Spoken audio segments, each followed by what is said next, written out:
Ya Rab, Ya Rab, senden kamil iman, gerçeğe uygun bilgi, bol rızık, sana itaat eden bir kalp, senin adını zikreden bir dil ve helal kazanç istiyoruz. Bizlere rahmet eyle. Hasat esnasında, o mahşer gününde Efendimizin aleyhissalatu vesselamın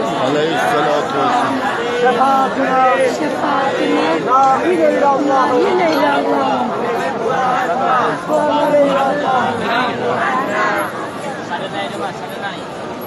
Semangat.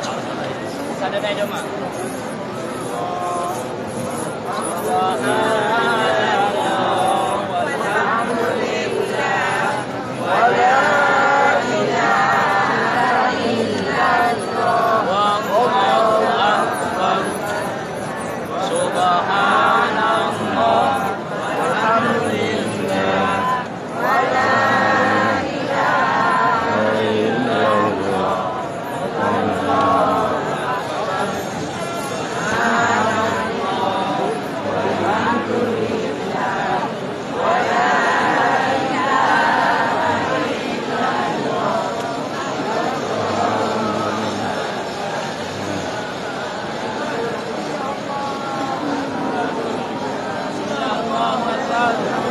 Bismillahi Allahu Ekber.